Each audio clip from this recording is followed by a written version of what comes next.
Welcome back to our channel. இந்த வீடியோவில் நம்ம என்ன பார்க்க போகிறோம்னு பார்த்தோம்னா ஜனவரி 7 அண்ட் 8க்கான கரண்ட் அஃபேர்ஸ். ஃபர்ஸ்ட் ஒன் பார்த்தோம்னா தற்காப்பு கலை விளையாட்டான பென்காக் சிலாட்டில் ஆடவர் பிரிவில் தமிழகத்தின் வெண்கல பதக்கம் வென்றவர் யார்? வி ஸ்ரீகாந்த் அவங்க தான். டையூ நகரில் வந்து கேலோ பீச் கேம்ஸ் வந்து 2ஆம் ஆண்டு கேம்ஸ் வந்து நடக்குது. அதில் வின் பண்ணவங்க தற்காப்பு கலை விளையாட்டான பென்காக் சிலாட்டில் வந்து வின் பண்ணவங்க வி ஸ்ரீகாந்த். அடுத்து இங்கிலாந்துக்கு எதிராக அதிக ரன்கள் குவித்திருந்த டான் பிராட்மேனின் சாதனையை முறியடித்தவர் யார்? ஸ்டீவன் ஸ்மித் தான் ஆஸ்திரேலிய அணியினுடைய கேப்டன். அவர் தான் வந்து முறியடிச்சிருக்காரு. எவ்வளோ ரன்கள் எடுத்திருக்காரு அப்படின்னு பார்த்தோம்னா 5085 ரன்கள். டான் பிராட்மேன் அப்படின்றவர் 5028 ரன்கள் எடுத்திருந்தார். அவருடைய சாதனையை வந்து ஸ்மித் வந்து முறியடிச்சிருக்காரு. அடுத்து நாசா சர்வதேச விண்வெளி செயலிகள் சவால் 2025 போட்டியில் வெற்றி பெற்ற தமிழ்நாடு மற்றும் இந்தியாவிலிருந்து வந்த ஒரே மாணவர் குழு எது? ஈஸ்வரி பொறியியல் கல்லூரி மாணவர்கள் தான். இவங்க என்ன மாதிரியை வந்து இது பண்ணியிருக்காங்க, ரெப்ரசன்ட் பண்ணியிருக்காங்க அப்படின்னு பார்த்தோம்னா இவர்கள் தொலைதூரம் மற்றும் பின்தங்கிய பகுதிகளுக்கு அதிவேக இணைய இணைப்பை விரிவுபடுத்தும் நோக்கில் ஒரு செயற்கைக்கோள் அடிப்படையிலான இணைய இணைப்பு மாதிரியை வந்து உருவாக்கியிருக்காங்க. அடுத்து பாரத் மின்சார உச்சி மாநாடு 2026 எங்கு நடைபெற உள்ளது? டெல்லியில் நடைபெற உள்ளது. எப்பொழுது அப்படின்னு பார்த்தோம்னா மார்ச் 19 22 வரைக்கும்.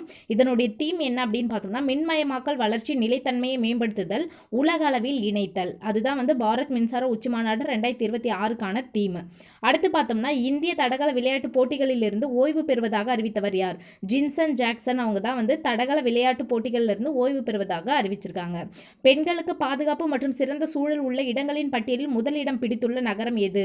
அவதார் குழுமம் வந்து வருஷம் வந்து வெளியிடுறாங்க பெண்களுக்கு பாதுகாப்பு மற்றும் சிறந்த சூழல் உள்ள இடங்களோட பட்டியலில். அதில் வந்து பெங்களூர் நகரம் தான் வந்து ஃபர்ஸ்ட் வந்திருக்கு. எவ்வளோ புள்ளிகள் அப்படின்னா 53.29. மொத்தம் 125 நகரங்களுடைய பட்டியலில் பெங்களூர் ஃபர்ஸ்ட் பிளேஸ், சென்னை வந்து செகண்ட் பிளேஸ், புனே வந்து தேர்ட் பிளேஸ், ஹைதராபாத் வந்து ஃபோர்த்து, ஃபிஃப்த் வந்து மும்பை. டெல்லி வந்து எப்பவுமே வந்து 10 இடத்துக்குள்ளேயே வந்திருந்து இந்த தடவை முதல் முறையாக வந்து 11வது இடத்துக்கு வந்து போயிருக்கு. சென்னையோட பாயிண்ட் எவ்வளோ அப்படின்னு பார்த்தோம்னா 49.86 பெற்று சென்னை வந்து 2வது பாதுகாப்பு நகரமாக வந்து உருவெடுத்திருக்கு. அவதார் குழுமம் வந்து வெளியிட்டிருக்காங்க. அடுத்து பிரதமர், முதல்வர்கள், மத்திய மாநில அமைச்சர்கள் யாரேனும் 5 ஆண்டுகளுக்கு மேல் சிறை தண்டனை விதிக்கப்படக்கூடிய தீவிர வழக்குகளில் கைதாகி 1 மாதத்துக்குள் ஜாமீன் பெற முடியாவிட்டால் அவர்களை தாமதமாக பதவி நீக்கம் செய்ய வழிவகுக்கும் அரசமைப்பு சட்டம் எது அப்படின்னு பார்த்தோம்னா 130வது திருத்த மசோதா தான் வந்து பிரதமர் மற்றும் முதல்வர்கள், மத்திய மாநில அமைச்சர்கள் யாரேனும் 5 ஆண்டுகளுக்கு மேல சிறை தண்டனை விதிக்கப்படக்கூடிய தீவிர வழக்குகளில் கைதாகி 1 மாசத்துக்குள்ள ஜாமீன் வந்து பெற முடியல அப்படின்னா அவங்கள வந்து பதவி நீக்கம் செய்யலாம் அப்படின்றதுக்கான மசோதா.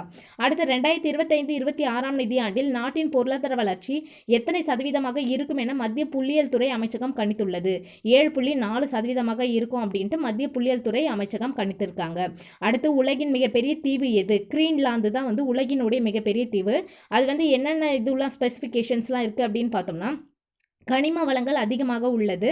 யுரேனியம், இரும்பு, தங்கம் போன்ற அரிய தாதுக்கள்லாம் இருக்குது. பருவநிலை மாற்றத்தால் ஏற்படும் புதிய கடல் வழித்தடங்கள் காரணமாக இந்த தீவின் அமைவிடம் வந்து முக்கியத்துவம் பெற்றிருக்கு. இப்போ வந்து சமீபத்தில் கிரீன்லாந்தையும் வந்து தாக்க போவதாக வந்து அமெரிக்கா வந்து தெரிவிச்சிருக்காங்க. இந்த கிரீன்லாந்து வந்து இதற்கெல்லாம் வந்து முக்கியத்துவம் வாய்ந்தது அப்படின்றத பார்க்குறோம் நம்ம. அடுத்து பார்த்தோம்னா எந்த செயற்கைக்கோள் விவசாயம், நகர்ப்புற திட்டமிடல், சுற்றுச்சூழல் ஆய்வு மற்றும் மதிப்பீடு உள்ளிட்ட சேவைகளுக்கான தரவுகளை வழங்கவும் இராணுவ கண்காணிப்புக்காகவும் உதவிகரமாக இருக்க எந்த செயற்கைக்கோள் இஸ்ரோவால் வடிவமைக்கப்பட்டுள்ளது அப்படின்னு பார்த்தோம்னா EOS-N1 அப்படின்ற செயற்கைக்கோள் தான் விவசாயம், நகர்ப்புற திட்டமிடல், சுற்றுச்சூழல் ஆய்வு, மதிப்பீடு உள்ளிட்ட சேவைகளுக்காக டேட்டாவை வந்து வழங்குறதுக்கும் இராணுவ கண்காணிப்புக்கும் வந்து ஹெல்ப்ஃபுல்லாக இருக்கிறதுக்காக EOS-N1 அப்படின்ற சேட்டலைட்டை வந்து வடிவமைச்சிருக்காங்க. அதுக்கப்புறம் வந்து ஜனவரி 12 போல தான் வந்து இதை விண்ணில் ஏவரதா வந்து சொல்லியிருக்காங்க. Thank you friends. இந்த வீடியோ உங்களுக்கு பிடிச்சிருந்தா லைக் பண்ணுங்கள், உங்கள் ஃப்ரெண்ட்ஸ்க்கு ஷேர் பண்ணுங்கள், மறக்காமல் சப்ஸ்கிரைப் பண்ணுங்கள். தேங்க்ஸ் ஃபார் வாட்சிங்.